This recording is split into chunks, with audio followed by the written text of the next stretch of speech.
Nick, as we are going further down the rabbit hole, he's kind of doing his own journey. I'm taking the journey because I know that at the end of this month I'm going to have to do my top 5 Alfred Hitchcock films for our Patreon. Yes, and I want to make sure that it is very, very comprehensive. So working my way through this set, we finally arrived at the penultimate Alfred Hitchcock movie, which is a standout for a number of reasons because it's the most Brian De Palma that Hitchcock has ever been.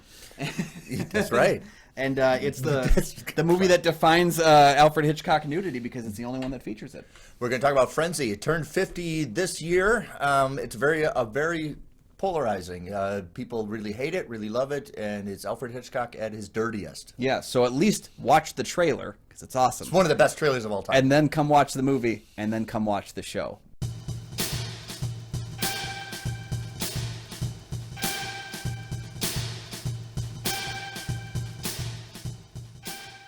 Welcome back to the show. I'm one of your hosts, Kyle Goethe from GoatFilmReviews.com. Hi, everybody. Welcome back, and thanks for watching. Thanks for finding us, and for our loyal fans, thank you for continuing to support the show. You can follow the show on Twitter and on Instagram. Please do. We'll post our when it's time to post our Q&As that we'll show for previous upcoming episodes. So if you have any questions for us, submit them there on Instagram and Twitter. We're also members of the Film Critics Alliance. Check out that website for other members' reviews as well as ours. And today, since it turns 50 and it's one of his last films, Frenzy, we're going to take Alfred Hitchcock's one of his last movies. Yeah, so London has been filled with fear as the notorious necktie killer continues to claim victims. When the recently fired Richard Blaney matches with a number of perceived necktie killer details and a connection to one of the victims, he's now on the run trying to find safe harbor. Okay, so this is a lot of what Alfred Hitchcock fans have a disdain for because it's Alfred Hitchcock at his most brutal, his angriest, and his dirtiest. No longer is the glossiest street cleaning and polish of Cary Grant and North by Northwest. Here the streets are dirty, people are fashionist, the language and dialogue is coarse and harsh and frenzy, and not to mention we're talking about serial killers before anybody really had it in its vernacular. Yeah. It's just pretty much a sexual psychopath or something. Yeah, they keep trying to walk around, how are we going to refer to this person for the first third of the movie. Let me be clear here, though.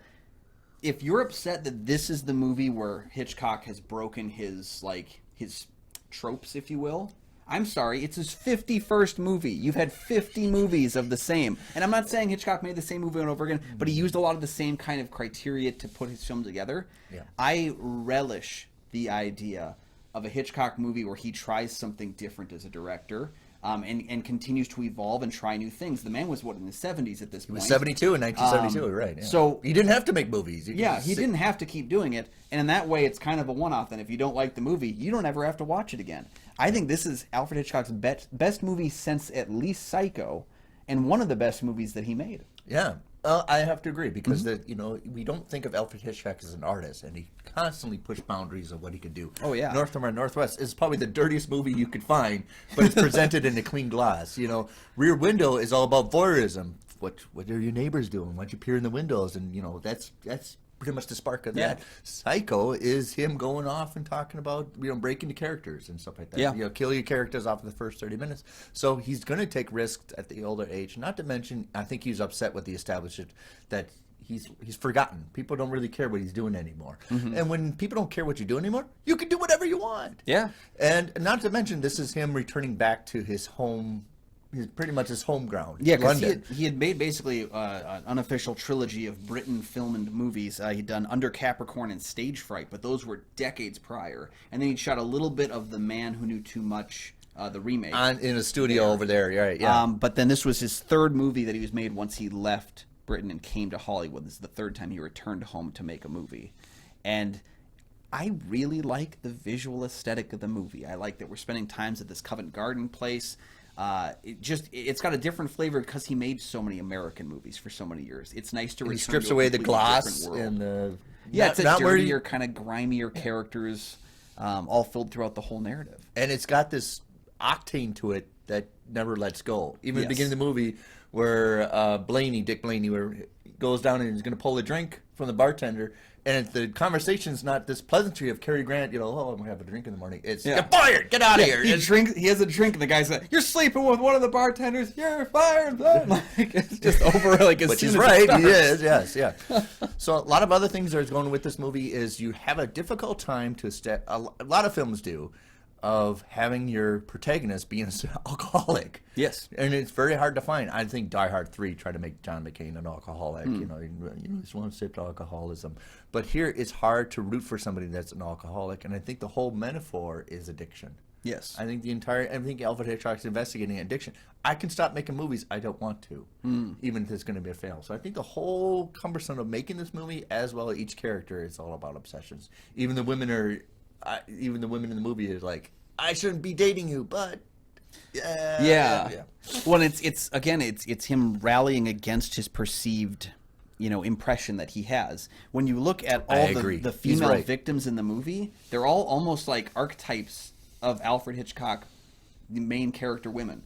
Like a couple of them have the same hairdo as previous, women. And there's some blondes. There's some there's kind of all these elements of these are the perceived lead characters that I've had for so many of my movies, and I'm basically gutting them and moving on to what's next. Even though what was next probably wasn't that good with the family plot, but so I'm going to point out a review by Phil Noble Jr., who wrote for a review for if you find the website Birth, Movies, and Death. A review of this movie.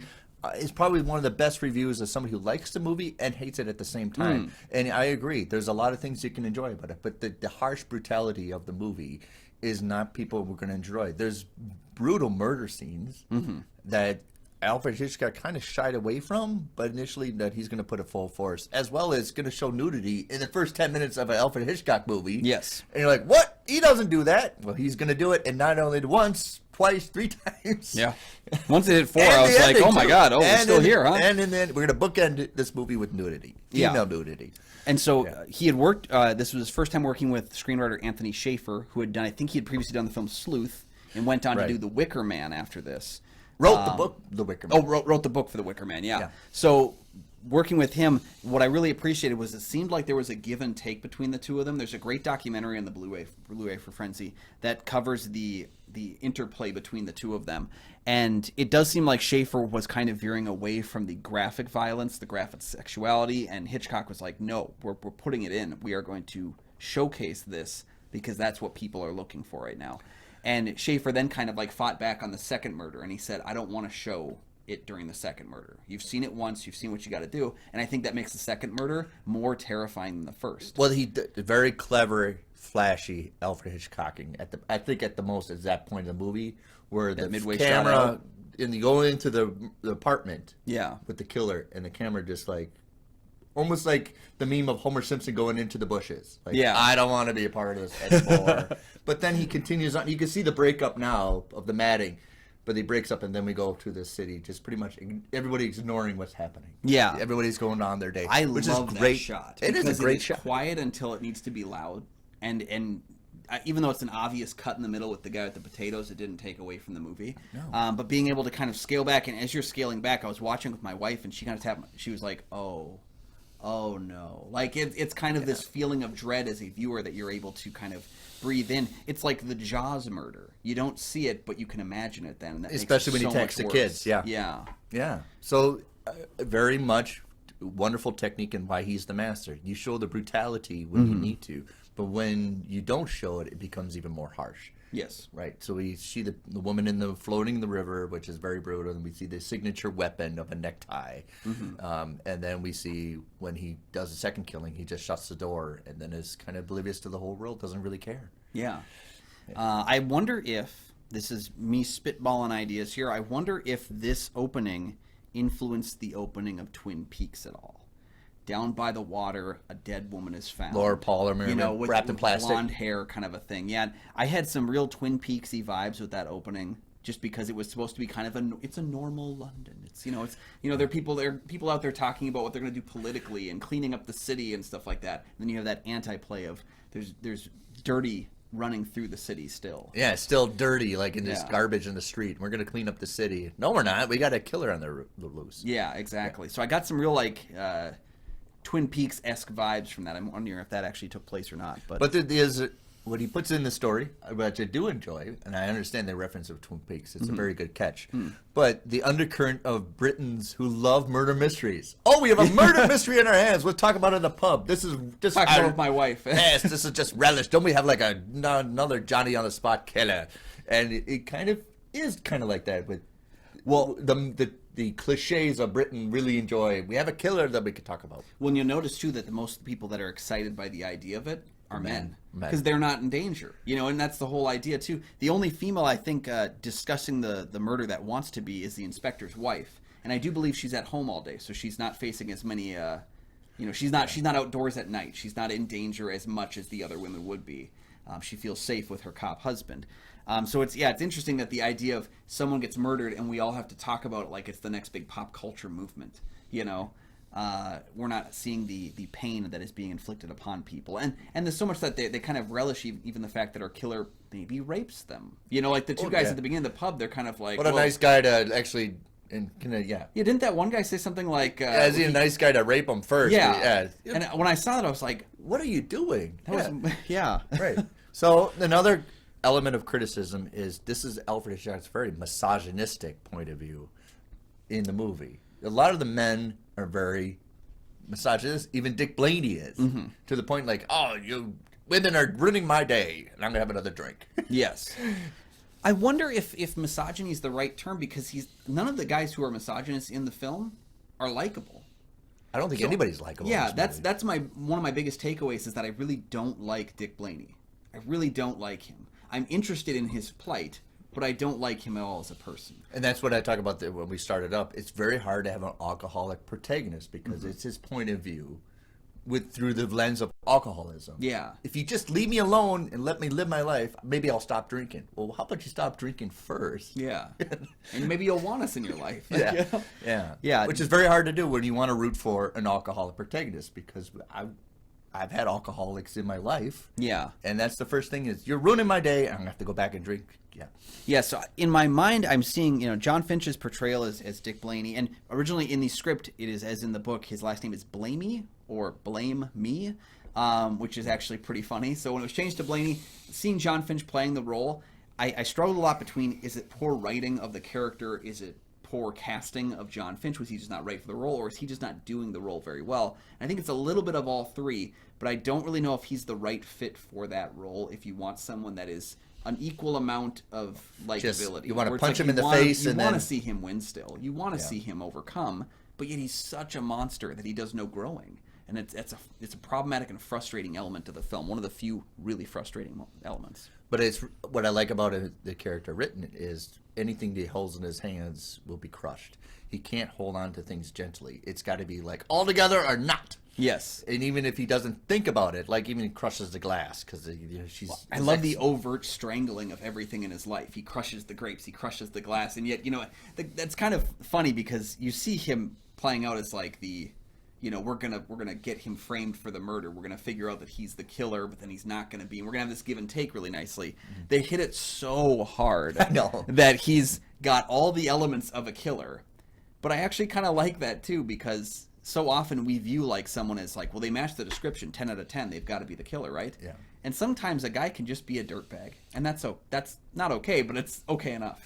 Well, Alfred Hitchcock, and I agree, because it's overplayed a little bit. Yes. Where Alfred Hitchcock does that. He overplays it a lot. And another thing of Alfred Hitchcock is, where is the counterpoint?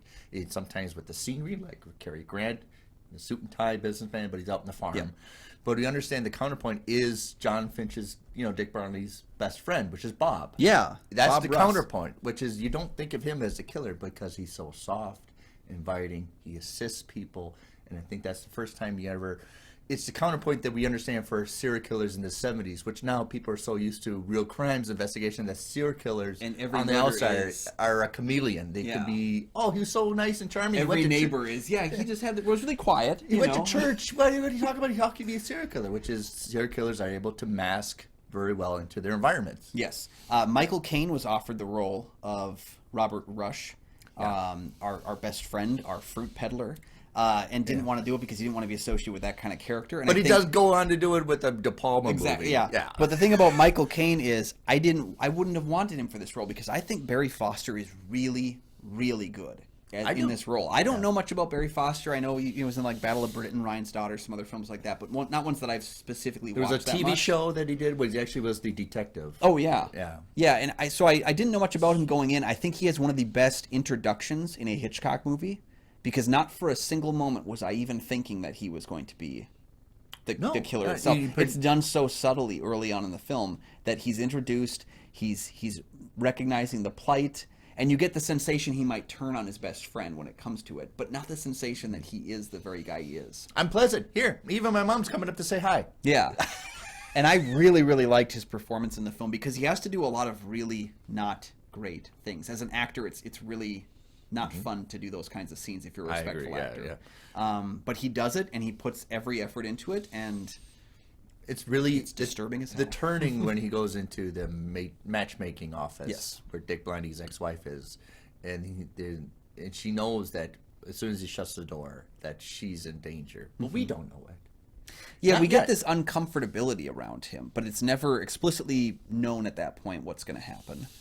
Yeah. And I'm not good enough with necktie fashion to put that together. So. I think that's the projection of masculinity onto the women. Yes. I would decorate him with a male accessory. Mm-hmm. One of perceived as strength, in some ways. As well as my control over them. I'll dress them up in that way. And as well as, that a lot of serial killers like to do a signature. As well as he likes to keep trophies. Yes. That's another thing. He likes to keep women's trophies, but he also uses it to blackmail your best friend. Yeah, that's true. Well, I like that when he's introduced in that way, when he goes into the office, and then that he gets that really unnerving, almost don't catch it when he first says it, "You're my type of girl" catchphrase that is repeated when he claims his second victim in the film, right before we get that closed door back out of the apartment. Yeah. That's the moment where the shark fin comes out of the water. Well, good catch, because when in that scene, she's almost dressed up in a fruit color. That orange, very much look like fruit, and he deals with fruit. Yep. Merchant. Yeah, it's can't get my words out today. But it's true. And then, of course, when we play Blaney as strangling the grapes because he can't pay for the thing, we get this sensation, again, that Blaney is going to be the red herring killer, but that someone is going to kill Rush maybe because he's strangling the grapes. He's destroying the fruit. That is the very peddling fruit. It's again like all this interplay of when it's done so over the top, it almost catches you off guard because you're like, am I not supposed to catch this? Like, am I not supposed to know? Yeah. It has the kind of killer reveal that I initially didn't like. In 30 minutes into the movie, I didn't want to know who our killer was yet. It reminded me of how kind of the mystery is solved in some ways in the movie Knives Out early on. But then as you peel back more layers, you get more of the nuance of what's going on. Well, they play that hand that maybe I'm wrong. Yeah. Maybe there's I'm definitely right. Else. No, I'm wrong. Oh, I'm right again. Yeah. And so it's very clever because I was frustrated when we learned who the killer was 30 minutes in. I was like, oh, don't do this. I was like, now we have an hour and a half waiting around until there's some confrontation. It doesn't matter. The tension is never pulled away once you learn that. And that's, again, one of the masteries of Alfred Hitchcock, is that you can learn all the information about a film and he will still find a way, a nugget, to keep you interested to the end. When we critiqued Vertigo, I said it was the first time a big budget movie, big production movie, you can use it, be personal with it. And the director can use a personal story that he invested in his personal identity rather than just making a movie a big, gigantic product. And I think there's a lot of elements that's personal to Alfred Hitchcock in this movie. He did grow up in London. His father was a street merchant for produce as well in this movie. And he actually built a set and drove all those trucks on set. And so this is very familiar ground with Alfred Hitchcock. Not to mention his father sold flowers too. So you'll see a lot of that in his movies, of flowers, shops.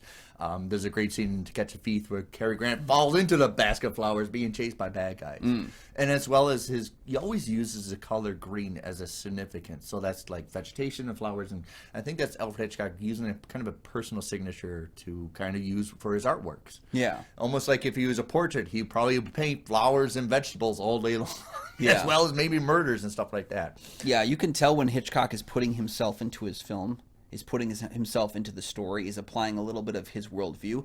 I always appreciate when people bring their worldviews to their movies, even if it's subtle, if it's something you never even notice. If you didn't know that his father worked in that, and you didn't know he had that personal connection, it wouldn't matter. It wouldn't take anything out of the movie. Yeah. But it adds a little bit of flavor because not everybody's going to know someone who worked in that realm, so not everyone's going to be inspired in that way, so not every film is going to feature that. Yeah. My film never would, because it's not something I have a personal investment in. But I do have personal investments in other things that my films, my work have always kind of blended in. Yeah. And that's appreciative because we bring ourselves to it. And I think his best work is the stuff where I can see a little kernel of himself and not just his cameos. And he's comfortable around an environment of produce merchants and flower peddlers on the street, and that's kind of what his dad did. If you watch the documentary, I guess there was a street peddler, when they're making production, there was a street vendor. I remember your father used to work. Oh, yeah. And then he was very nice and talked about all the things of selling produce and everything, and he gave him a lunch and sent him on his way. As one does. One does. I do want to also bring up my favorite character in the film, because I would not have guessed that my favorite character in the film wouldn't have been the good guy or the bad guy, but the guy in between. I really, really enjoyed Alec McCowan as the chief inspector. Yes. And the 2 scenes that he has in his home eating dinner with his wife who can't cook. I think, outside of the standard of the time with the fact that she stands there while he eats, which is really the classic cliche, the wife can't make good cooking. Yeah. What I really wanted, I told my wife this afterwards, I said I would watch a series of movies about the detective and his wife who can't cook, and them solving mysteries together. Because every scene that featured those two discussing the murder, I found hilarious. Because, again, it was one of those, over the top, pushing that boundary. But she's pushing him. Like, I don't think he's a killer. Well, why do we think that? Yeah. Then he's critiquing her cooking, she's critiquing his copping. Yes. And there's just that interplay that worked very well. And, having the other guy show up and she offers him a margarita and she brings it out in a little thimble glass, and I'm like, what is it? It doesn't look right. Being able to, it was just a very nice come down from a lot of the really heavy stuff being taken in this movie. And I think a fighting of tone is what some people won't like about this movie, because at equal times it's very, very dark and heavy, and it's very, very silly at the same time. And that's what he does. And if you can reckon with that, it works very well. But that's what he does all the time. Yeah. Right? I mean, it's just more noticeable because it's extremely dark. It's showing you dark instead of implying it. We go back. This is his dirtiest, brutal, and angriest. But also, he knows counterpoint. That you have these very volatile 2 characters battling, Dick and Bob. Yep.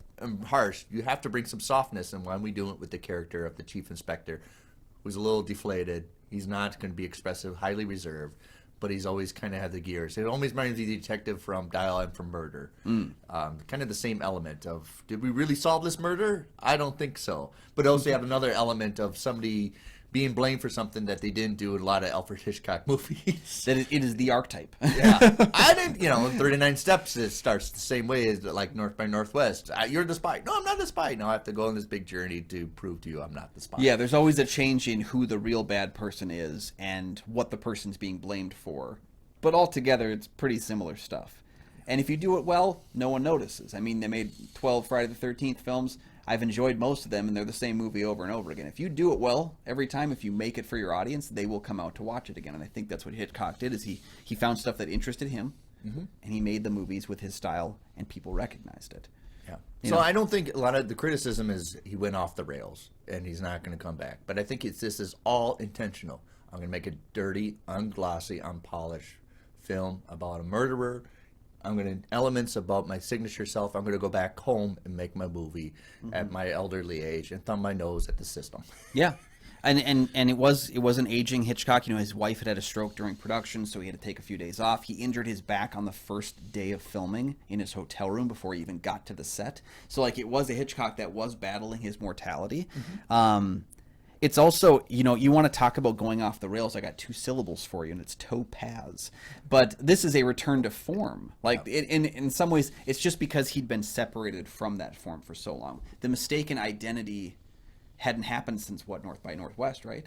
There hadn't been that kind of a story. No, Marnie was all about so us. We had 13 years years without that kind of a tale. He'd done other films in the middle that hadn't worked. This is a return to form. It's just a different Hitchcock after 13 years. He's evolved. He's moved on to trying different things. Yes. And it's just more noticeable because he used to do these kind of more back-to-back, and now he's trying something different. Yeah, it's just people accepted that Alfred Hitchcock was just making movies from the 1950s on, but they forget that he was actually they made the first silent film, first talking film in Britain with black male, and he's been doing this since the 20s. Yeah, I think that's always so weird is that when you really think about the fact that this is a guy that was making silent films and then had gotten all the way to the point of making color, violent, nudity-based films in the 70s. Like, he had gone through so many changes in cinema and had kept finding new ways to come back. He never stuck to this is the way we do things. He embraced the new challenges. Like he's constantly evolving. This is where another step in evolving and changing and challenging himself. Yeah. One thing I want to point out before we go to is two things I want to mention real quick. First of all, this book had a terrible title. Goodbye Piccadilly. Farewell Leicester Square. What the hell is that? What a terrible title. So even though I don't care much for the film's title, I think I would rather have the potato farmer merchant killings or something like that. Yeah, crushed grapes. Crushed grapes killer. Right? The other thing I want to talk about is the score. It's one of the only other things in the film that I don't think works very well. No. I don't think it's inherently terrible, but I got an opportunity to listen to Harry Mancini's original score in some places for the film. Harry Mancini was brought in originally to do the film score, and it's got a very Bernard Herrmann-esque to it, but it's also got this 70s thriller horror vibe to it, where I got some really heavy horror elements from it. I would like the low keys of something foreboding. Yeah, it's a very dark, Shining-esque in some ways. I would like something like what they do in The Dark Knight with Harvey Dent, where it's like a swelling about to burst. Yeah. Mancini's score is pretty cool from the places I was able to hear it. You can still find it online in some places, and some documentaries about the film as well. He was fired and let go, and then they brought in Ron Goodwin, who I don't think does a bad job, but it's a score that doesn't feel dark when the subject material feels dark. It just always feels a little light and a little poppy. I think you need something a little more foreboding, which give it an extra punch to this movie. Yeah. It is a very disturbing, brutal movie, and you don't expect that from Hitchcock, but he's challenging you. Well, and the thing about it is that the score by Goodwin is doing something that I think the film is already accomplishing. It's already accomplishing giving you that silliness when you need a breather. And I think that was what the idea of the score was give you a breather in between the really dreary stuff. You're already getting that from some of the sillier moments in the film, like the bad cooking and stuff like that. You already get that moment. You don't need the score to push you in that direction, and that's why I would have liked Mancini's score a little bit more. I didn't hear the whole thing, but what I did hear was really good. So right. And I think the overall, the sound, the music, and the score is kind of forgettable. I don't remember it. I can't retain it. But the shock value is still there. Yeah, so exactly. It's his last best movie. Yeah, I do own Family Plot, so I will be watching it next. But hey, if you join the Patreon and you tell us I will critique Family Plot. There's a lot of things I like about it, but overall, you can probably fall asleep watching it. Yeah, that's okay. I've been having trouble sleeping. Well, he was 77 when he made the movie. I'm sure he was taking naps too. Yeah, exactly. So, have you seen Frenzy? Let us know your thoughts down in the comments section below. Yeah. What you I understand your criticisms of it. There's a lot of different angles to it, but right. Yeah, it's a different movie, and I think it's going to work for some people. My wife wasn't even intending on watching it with me. She was just sitting in the room, and 10 minutes in, she was like, wondering what was going to happen. So it works for some people. It's pre-serial killer kind of a movie. Before we could identify what we call serial killers. Absolutely. So, please share your thoughts down below and let us know, again, where we should go next in our Hitchcock journey. Go backwards or forward? Yeah, there's not much more forward to go, but we do have the option. And while you're down there, too, please consider liking and subscribing. They're two free things that you can do that help support the channel. Please consider checking out the Patreon, like our new Patreon, Tyler Prawl. Thank you for joining the show, Tyler. Yeah. You can join him by clicking the link down below, joining the Patreon for as low as $1 a month. Thank you, Tyler. If you join at $5 or up, though, you get to be on our rotating list of people that pick episodes for us. You can tell us what we're going to cover next. Do you want us to cover Hitchcock? Do you want us to get away from Hitchcock? Let us know. But if you're a fan as well, later on this month, we are going to have our top 5 Alfred Hitchcock films. Will Frenzy appear on either of our lists? Who knows? That's part of the fun. And until next time, you can find all my film reviews over at goatfilmreviews.com. You can find my podcast, the St. Paul Filmcast, anywhere you find podcasts. And I'm sorry, it's not a true crime podcast. Nah, that's too bad. But at least we don't have ties, so you know we're good guys.